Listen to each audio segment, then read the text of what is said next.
journey started in Dubai in 2004, but I know Dubai since 1995 because my parents used to live here. My parents' idea to encourage me to come over here was basically to show me the country as it really is. We saw, before they moved over here, a small documentary about living in Dubai and the beautiful horses of His Highness Sheikh Mohammed in his pool, his private pool, and we said to each other, we would love to live here one day, and it happened. My first Ramadan experience was when I lived here in Dubai myself, and I didn't know what to do because they said like you can't eat or drink at street, and I think it was during the month of November, so it wasn't that warm as it was this year. You do it because out of respect for the people living here, so it's not that I fasted, because to be very honest, when I was at home I was drinking some water or eating something, but I definitely joined iftars. I was invited by local families. We had the iftars in the traditional tents at the Jumeirah Beach Road. Iftar in Dubai was different than it is nowadays. My relation with the local people here has been built throughout the years. It was easier for us to mingle with Emirati when I came over here in 2004 and even prior. But because there were many people coming to this country, the relationship with the local people reduced throughout that time, unfortunately. But later I turned the chairman, I became chairman of the Netherlands Business Council here, and that gave me the opportunity again to re-establish my relationship with Emirati. Favorite places in the UAE are Hatta, because I have something personal with Hatta, because during late 90s we went to the Hatta pools. They were very accessible. I remember I still used to have a barbecue there with some Pakistani people we helped because they had trouble with their car. And that was the first time experiencing having a barbecue in the open with Pakistani, having some lamb there, and that was great. Another favorite place in Dubai is the creek. I remember the old part when there were a lot of shisha shops next to the creek, opposite the Dubai Chamber. Unfortunately, they are no longer there, but now they are building again. So I'm sure that is also going to be a fantastic place in Dubai to hang out. One of the buildings I like maybe to live in is Old Town, funny enough, close to the Burj Khalifa. Why?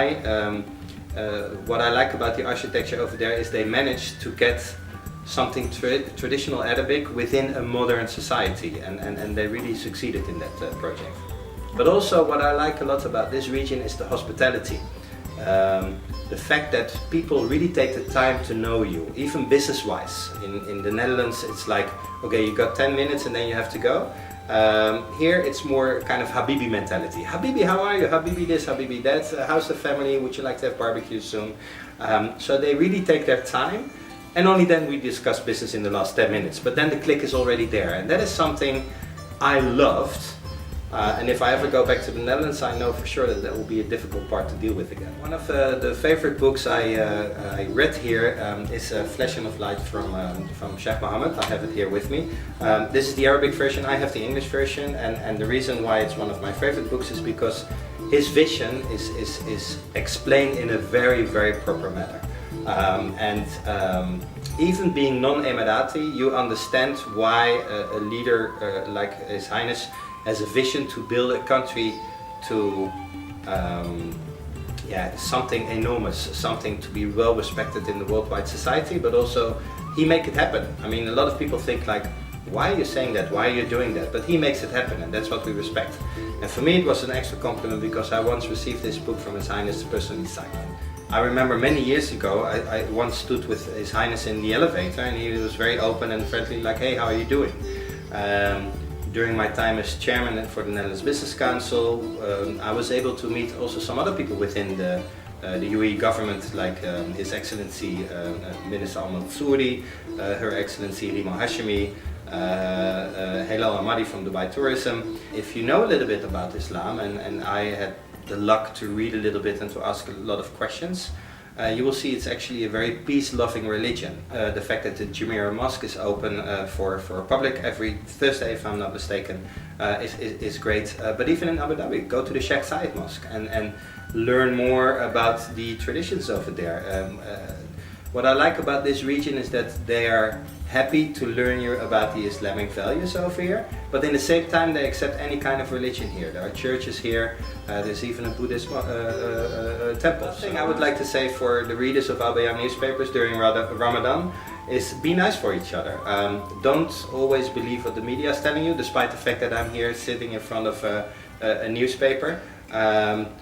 Don't let the world politics affect your local life here in the United Arab Emirates. And one more thing I definitely want to say is respect the culture here as well. So don't get dressed in shorts or whatever during Ramadan, because I think that is something you really offend the Emirati with.